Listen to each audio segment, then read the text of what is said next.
Feel that prick, that sharp, almost physical spasm that twists inside you when you encounter something, no, not just unpleasant, but outrageous. Something that resonates with such force that you want to turn away, close your eyes, mute the sound. Perhaps it's someone else's raw, almost animal spontaneity in dance, bordering on tastelessness, yet oh, that unbearable, tantalizing freedom, or a bold, self-assured brushstroke on canvas that appears amateurish, but whose impudence awakens a fury within you. Or perhaps it's your own impulses suddenly erupting from the depths of your soul, which you instinctively, ruthlessly cut down like weeds the moment they show their stem. This is the pole of irritation, not mere antipathy, but a deep, almost irrational hatred for what seems wrong, too much, or shameful, or even worse, for what exposes your own carefully hidden vulnerability. It's not just a reaction to the external world. It's an echo reverberating loudly in your inner corridors where those you have long and safely exiled reside. Imagine your inner world is not just a home, but a complex, multi-layered digital citadel. And somewhere deep inside, behind 7 firewalls, in the most hidden catacombs, there exists a kind of psychic quarantine. This is where you've dumped everything once deemed unacceptable, dangerous, or improper. All those impulses, desires, character traits, ambition that seemed excessive, anger that was unacceptable, sexuality that had to be tamed, spontaneity labeled frivolous, vulnerability considered weakness. They haven't vanished. They are there in this digital dungeon of your soul, in this private yet infinitely dense shadow blockchain prison where every improper transaction of your inner self is recorded and blocked. And every time you see something similar in someone else, or God forbid, feel an echo of it within yourself, your inner overseer, the one who maintains order in this prison, sounds the alarm. This is the scandalous metaphor. You live as if constantly moderating your own internal content, deleting comments, banning users who dare to express what you once sent into eternal exile. The irony, or perhaps the cruel truth, is that precisely within this seemingly negative, repulsive reaction lies the key to your true strength. It is in what causes you the greatest repulsion that untapped potential resides, a sealed energy that could fuel your authentic creativity, your unique identity, your capacity for deep transformation. These inner exiles, these fragments of your soul, trapped within the depths of your psyche, are not merely waiting a liberation. They demand it, sending signals through your irritation, through your blocks, through your inability to create and express yourself freely. They are your resources disguised as threats. But why does this mechanism work so flawlessly? To understand this, we need to return to the scene of the very first crime. At what point in your life did you learn that qualities necessary for success in creativity and self-expression, ambition, healthy assertiveness in defending your ideas, the right to make mistakes, vulnerability, spontaneity were bad, shameful, or dangerous? Recall that moment, that barely perceptible shift in the tectonic plates of your inner world when something vibrant, pulsating, truly yours was first labeled undesirable. Not merely corrected, no, but specifically branded. when you, as a child or young spirit, still unaware of the rules of the game, dared to show that very spark that could later ignite entire worlds.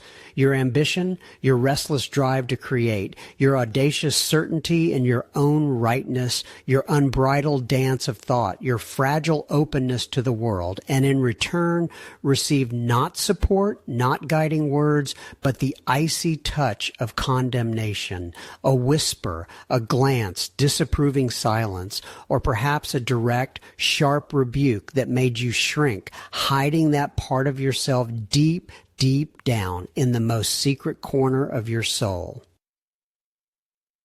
It was then that the shadows originated, not as something inherently evil, but as exiled aspects of your authentic self, cloaked in shame and fear, your healthy assertiveness, the very strength that allows you to defend ideas, break through barriers of disbelief, protect your creative vision, was interpreted as rudeness, ill manners, unacceptable audacity, the right to make mistakes, to engage in spontaneous, imperfect exploration, to embrace the very chaos from which true art is born, was suppressed by the fear of failure, of giving the wrong answer, of ridicule. Your vulnerability, the ability to bare your soul before a canvas or a musical score, to become a conduit for something greater, was perceived as weakness, as an unacceptable nakedness to be ashamed of. And your spontaneity,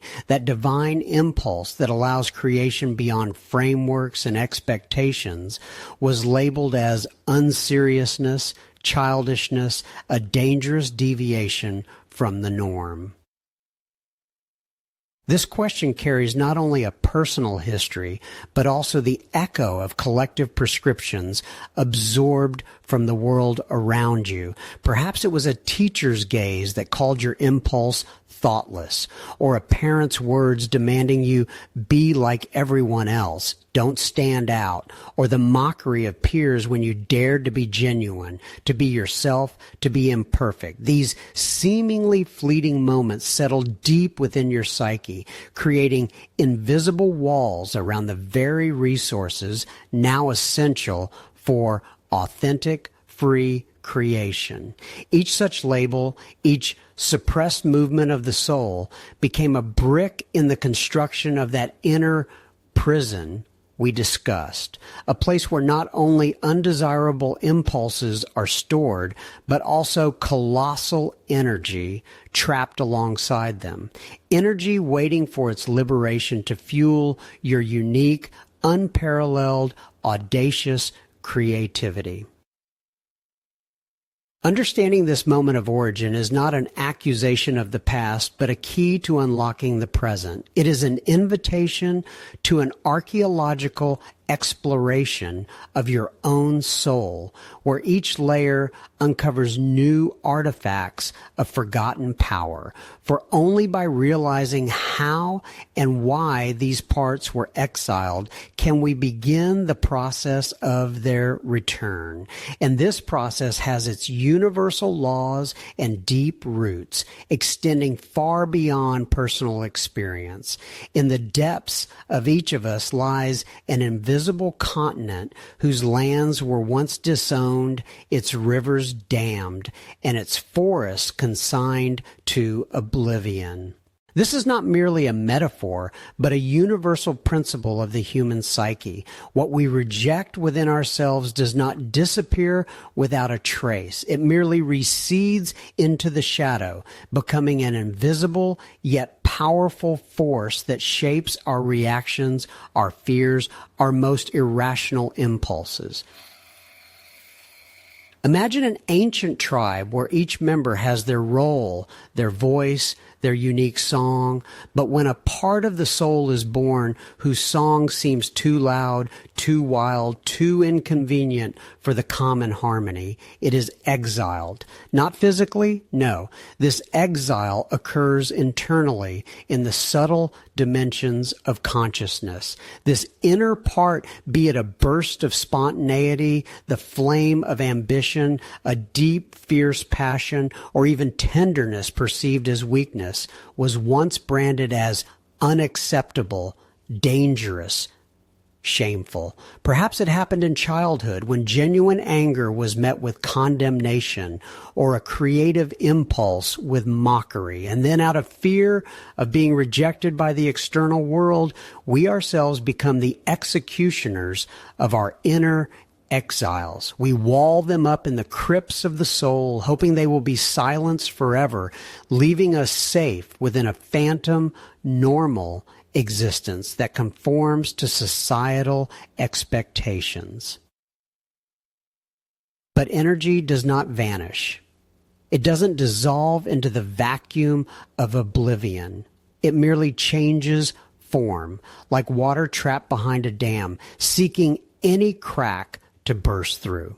Every suppressed emotion, every unspoken impulse, every rejected part of the self is like an unpaid bill that the psyche, like an inexorable creditor, will eventually present for payment. Most often, this bill arrives in the form of irrational irritation, inexplicable anxiety, chronic fatigue, or most insidiously, through projection onto others.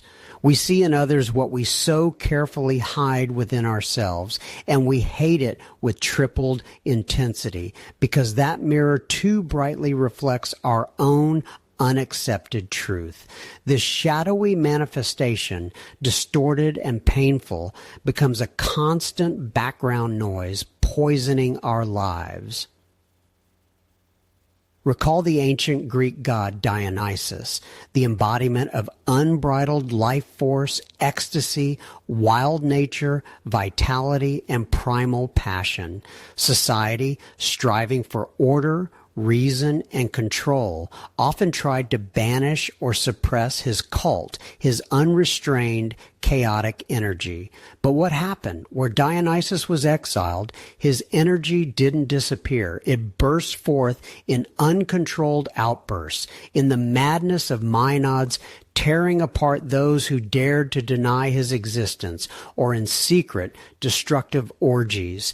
This is not just a myth, it's an archetypal narrative of the shadow. The more we try to lock away our wild, untamed, instinctive nature, the more powerfully it returns, demanding recognition, its place in the sun of inner reality. It is our own primal force, which when rejected, becomes a demon. These invisible impulses, these rejected aspects of our being, manifest not only in abstract flashes. They take on forms, embodying themselves in images that provoke our sharpest, most uncontrollable reactions, those very poles of irritation that point to concrete, living manifestations of the shadow in the world around us. The journey into the soul's reverse side, this labyrinth built from our own fears and prohibitions, inevitably leads to encounters with those who seem to embody everything we've so carefully exiled. In the realm of creativity, where the soul is laid bare, these phantoms take on particularly vivid, sometimes frightening forms. Our internal pole of irritation, that irrational anger that flares up at certain manifestations, becomes a compass pointing to the most painful spots of our psychic quarantine. Allow me to outline two shadows, two archetypes that particularly provoke this internal storm when it comes to self-expression through drawing, sculpting, or dance. The first is the unbridled creator, or as I prefer to call him, the chaos maestro.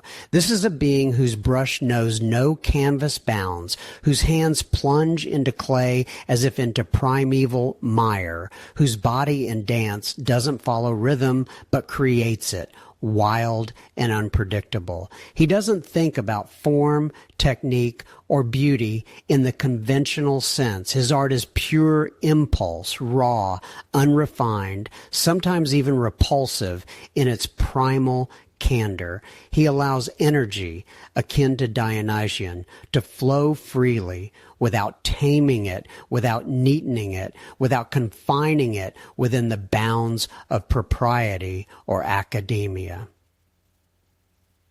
For those who have spent a lifetime building a fortress of self-control, who painstakingly labored over every stroke, every gesture, fearing judgment, fearing being too much. The chaos maestro is a living affront. He is the embodiment of that wild, fierce freedom that you yourself sealed away in the deepest recesses of your soul. He exposes your own cage, your inner prison, where inner exiles, spontaneity, unbridled anger, raw sexuality, the desire to be seen unfiltered, are confined. His existence evokes not admiration, but a burning, almost physical revulsion, because he reminds you of what was so mercilessly rejected within yourself. The second archetype, eliciting no less profound resonance, is the ostentatious artist, or the Peacock Creator.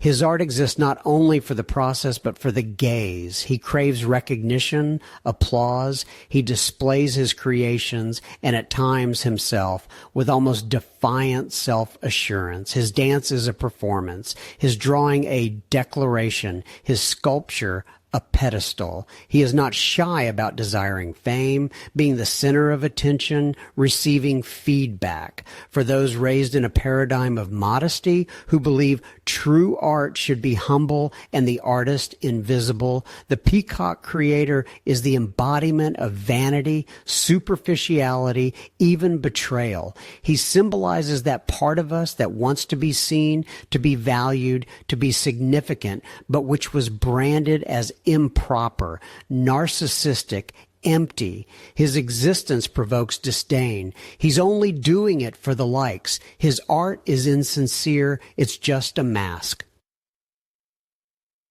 So whispers the inner voice that once dreamed of the stage, of recognition, but was silenced by the fear of being judged.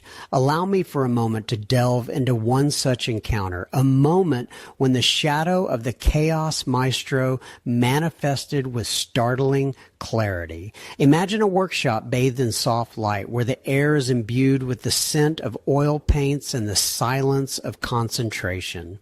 Each participant carefully selects brushes, mixes pigments on the palette, striving for an ideal, for harmony. And then she enters. Let's call her Lyra. Her movements are careless, almost defiant. She doesn't look at the canvas, doesn't choose colors. She grabs the first can of red paint, plunges both hands into it, and with a wild, almost animal cry, presses them to the center of the canvas, leaving a blood-red print. Then she begins to rub the paint over the surface, smearing it with her elbows, shoulders, even her hair, emitting strange, guttural sounds like growls or cries. Her body twists in a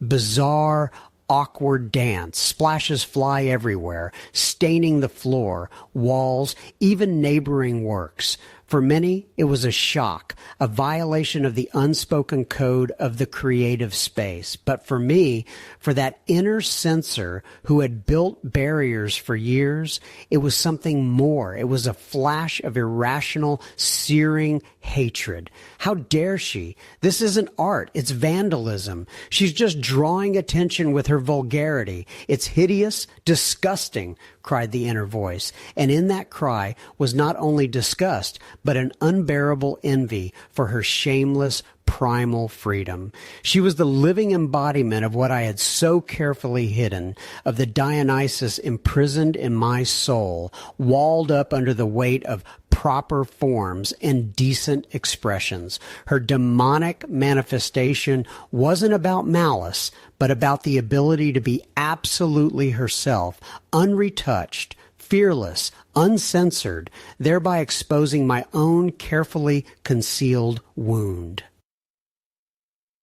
Yet behind every shadow, behind every demon, something else is hidden, something valuable that was distorted, exiled, but not destroyed, something that awaits its liberation to manifest in its true light. What we so vehemently reject externally is often merely a mirror of what we have forbidden ourselves. When the needle of the inner compass pointing to irritation comes to rest, it actually indicates not an external cause, but the hidden treasures locked within one's own shadow.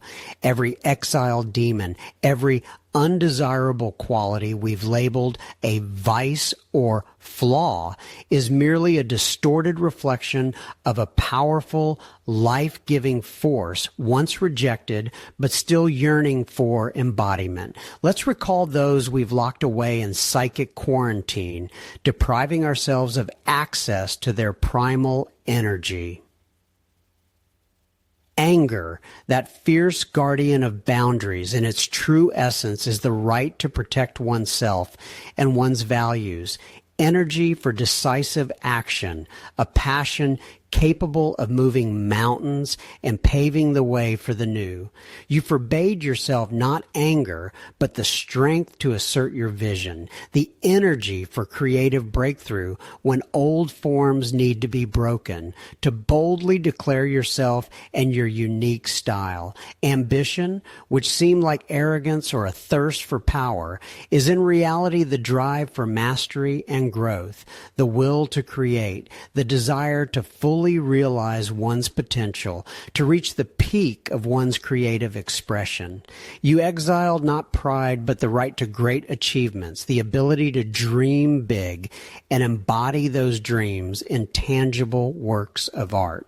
Sexuality perceived as something shameful or unbridled is a fundamental life energy, the very essence of creation. Sensuality that allows for a deep experience of the world, a source of passion and inspiration.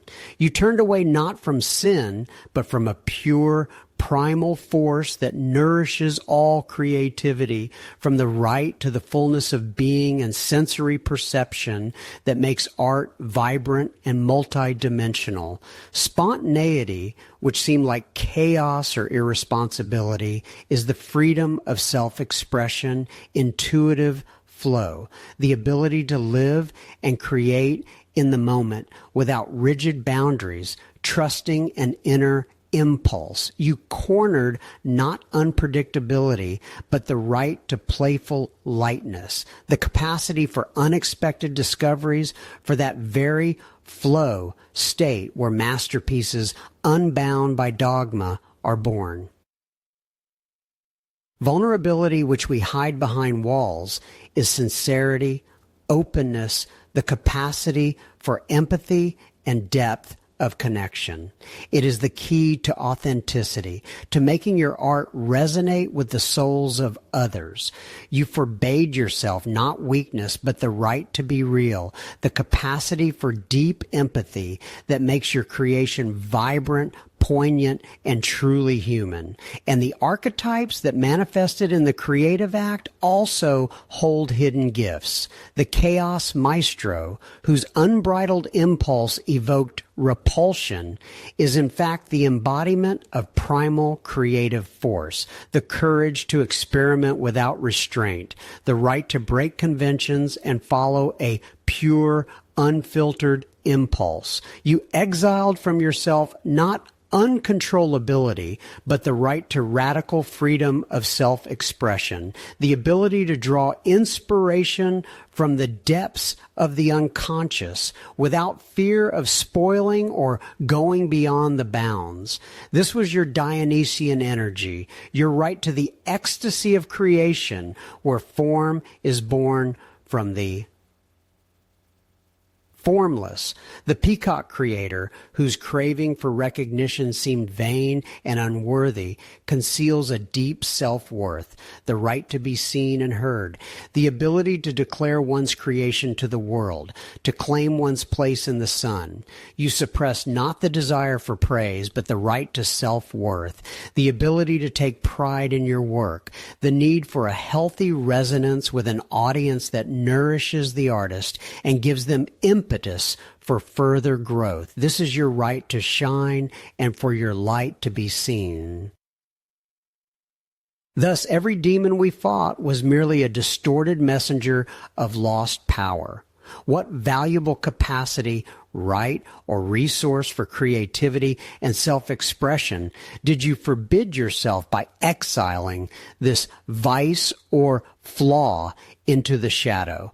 You forbade yourself the right to be whole, the right to anger as energy for action, to ambition as a pursuit of excellence, to sexuality as life force, to spontaneity as freedom, to vulnerability as depth. You deprived yourself of the courage to be authentic, the ability to create without censorship, the right to recognition and visibility. You cut yourself off from an inexhaustible source of inspiration that lies beyond your comfort zone, at the very heart of your wild, unpredictable, yet absolutely essential nature.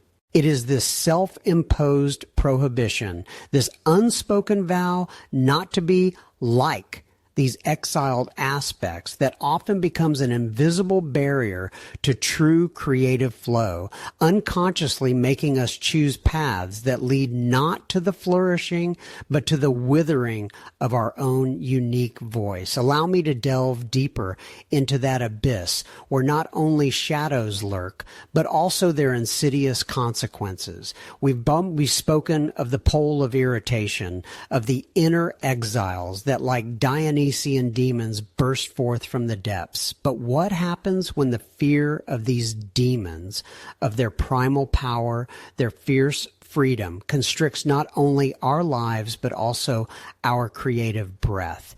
How does this inner censor, this invisible jailer, compel us to make decisions that are not merely disadvantageous, but destructive to our authentic self-expression?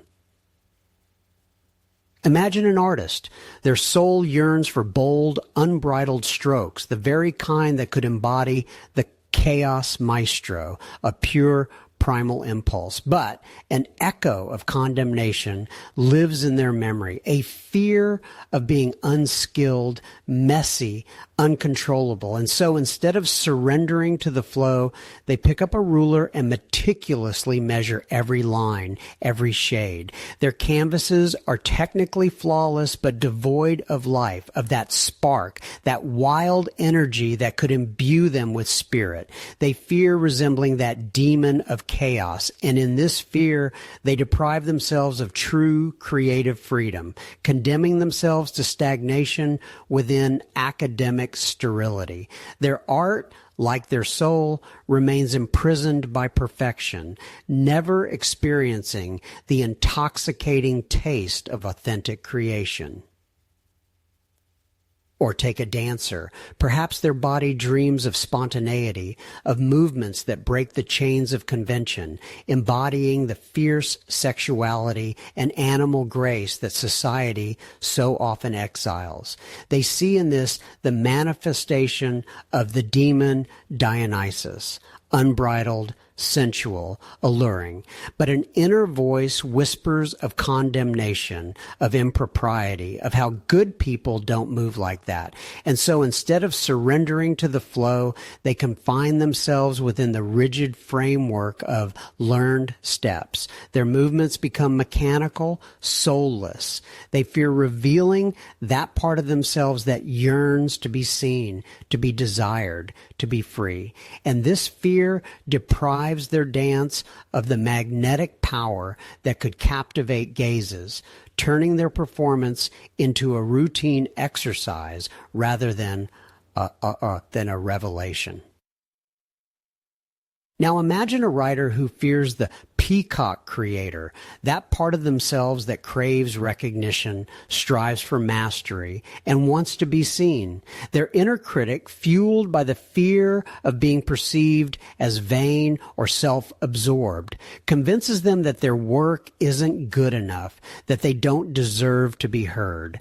They write for their desk drawer. Their manuscripts gather dust. Their stories remain untold. They refuse to enter competitions, avoid publications, sabotage any opportunity for their voice to be heard. This fear of being a demon of self-aggrandizement deprives them not only of external success, but also of the inner satisfaction of realized potential. Their creative path turns into endless self-denial, where the true gift remains hidden, never finding its reader, its listener, its viewer. In each of these examples, the same painful knot is evident, the fear of inner demons, those aspects that have been exiled and suppressed, forces us to turn away from true power. And often a voice full of doubt is heard. This is too difficult, too painful. I can't draw, sculpt, dance. What's the point of this self-digging? And here lies a great misconception. Working with the shadow through creativity isn't about mastering a brush or body plasticity. It's about a willingness to be honest with yourself, about the courage to let your inner world manifest, regardless of the form. You don't need to be an artist to pick up charcoal and render your anger, your pain, your wild joy on paper. You don't need to be a sculptor to knead clay with your hands, to give form to your fears or your deepest desires. You don't need to be a dancer to let your body express what words cannot. The pain you speak of is the pain of encountering your authentic self, with those parts locked in the dungeon of shame and fear. It is the pain of liberation, not destruction. And inability is just another mask of fear, another way to avoid confronting yourself. For when we say, I can't, we're actually not afraid of a crooked brushstroke or an awkward movement, but of what might emerge from beneath them. We fear that unbridled energy, which, if released, might seem too wild, too powerful, too much like the very demon we've so carefully hidden. But it is precisely in this wildness that our true strength, our true potential lies. However, there's another no less subtle aspect where we unconsciously attribute our brightest qualities to someone else, seeing them as a source of admiration, but failing to recognize them within ourselves. We've explored the labyrinths of irritation, the shadows that scream of our exiled aspects, of those parts of us that were rejected and locked away in the depths of the soul. But there's another side to this same coin, shining, alluring, yet no less insidious, what Jung called the golden shadow. This isn't about what we reject, but what we exalt, what evokes in us not envy, but reverence, almost religious adoration. Imagine an artist whose strokes seem the pure embodiment of freedom, a dancer whose body is the very poetry of movement, knowing no constraint, a writer whose words flow like a river, knowing no barriers. We look at them and think, what talent, what genius. I could never achieve that. And in that moment of admiration, that reverently detached contemplation, we commit the subtlest yet most profound act of self-sabotage. We project onto these idols not their flaws, but their perfections, their light. We endow them with facets of our own soul that are ready to blossom but lack fertile ground. These are the untamed capacities for spontaneity, freedom of expression, and fearless creativity that we, without realizing it, have unconsciously entrusted to someone else. We see their courage, their ease, their uniqueness, and believe that these qualities belong to them, rather than being mere reflections of our own unexpressed potential. It's as if you possessed a treasure chest, but instead of opening it, you admired someone else's jewels, unaware that your own lie hidden within. When we encounter this golden shadow in the context of a creative act, be it drawing, sculpting, or dancing, it manifests as a feeling of inadequacy. I'm not that talented. My movements aren't graceful enough. My ideas aren't original enough. And this isn't modesty. It's a quiet voice of self-renunciation, whispering that greatness is for others, not for you. It's the voice that holds your hand back from a bold stroke, your body from free movement, your mind from a daring thought. It convinces you that true beauty and genuine power are already taken, already embodied by someone else, leaving you only to be a spectator. But who is this idol, this object of your admiration in the realm of creative self-expression or art therapy?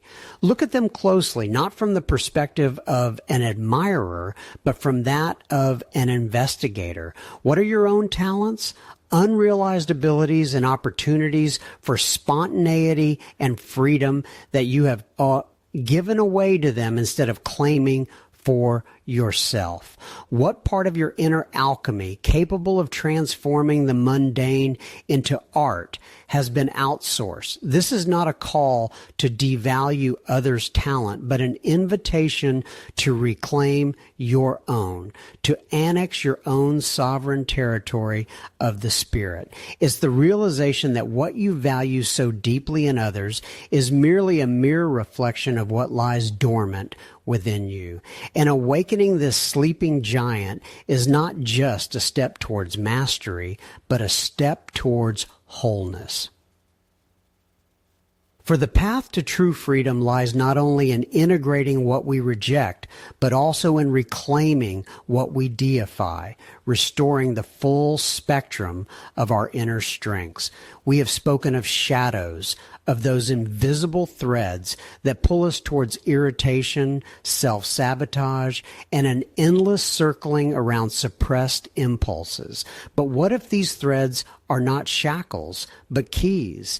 Keys to the treasures we ourselves locked away in the depths of our souls, fearing their primal power. For true strength is not in turning away from what seems ugly or in worshiping what appears divine in another, losing ourselves in that radiance. True strength is the ability to see ourselves in every reflection, whether repulsive or alluring, and reclaim what was unconsciously given away.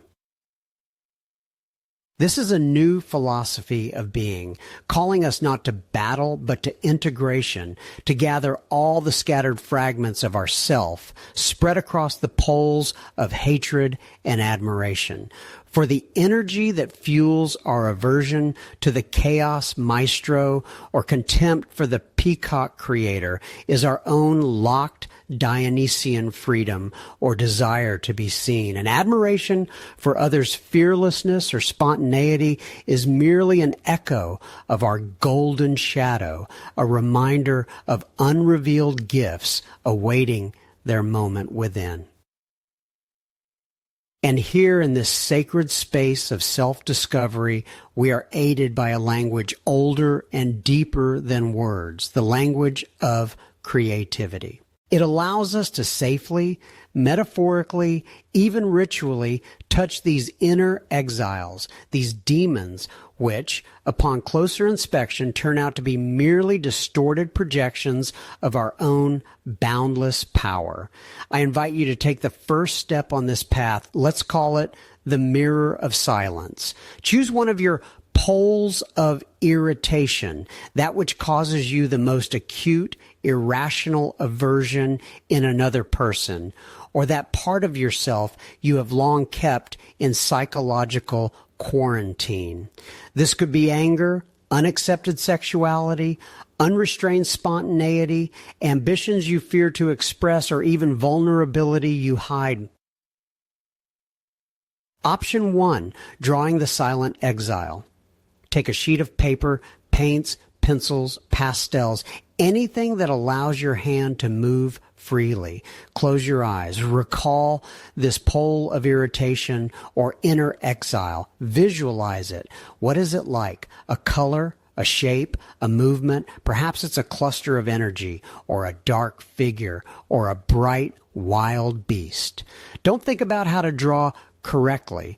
Allow your hand to move without censorship, without mental control. Express this part of yourself as it yearns to emerge. Let the lines be jagged, or the colors screaming, or the shapes distorted. This is not a work of art for an exhibition. It is a map of your soul. Option 2, sculpting the unaccepted impulse. If clay, plasticine, or dough is closer to your heart, allow your fingers to sculpt this rejected part, this demon or exile. Feel its texture, weight, temperature. Make it three-dimensional. Give it a form that most fully reflects its essence. Don't aim for beauty. Aim for truth. Let every curve, every indentation speak of what has been suppressed. Option 3, dancing the unaccepted emotion. Or perhaps your body yearns to express what words and forms cannot contain. Put on music that resonates with this feeling, be it furious rock, melancholic blues, or chaotic avant-garde. Allow your body to move as this emotion desires. Not beautifully, not correctly, but authentically. Let every gesture, every turn, every impulse become an expression of what has been locked away. Don't hold back. Allow anger to be in movement, vulnerability in fluidity, wild spontaneity in chaotic dance. Once the image manifests on paper, in clay, or within your body, do not turn away. Look at it. This is not an enemy. This is a part of you yearning to come home. This is the energy you have suppressed or projected onto others. Take a deep breath. Look at the image you've created or acknowledge the feeling after the dance. Feel this energy flowing within you. Embrace it. Allow it to be. And in this act of deep, sincere acceptance, reclaim the power that was locked away. For in every demon, every exile, just as in every peacock, lies your own undeniable power. Anger returns as energy for protection and creative breakthrough. Ambition as a drive for mastery. Sexuality as life force and inspiration. Spontaneity as freedom of expression. Vulnerability as sincerity and depth of connection. An admiration for others' freedom, their chaos, Maestro, or Peacock Creator becomes not envy, but an invitation to your own unfolding, to recognize your inherent worth and right to be seen. This is just the beginning of a path that leads not merely to reconciliation with the shadow, but to the attainment of genuine, radiant wholeness. For there are still corners of the soul where light and shadow intertwine in the most unexpected patterns, opening doors to new, unexplored dimensions of our creative self, and to how this inner transformation is reflected in the outer world.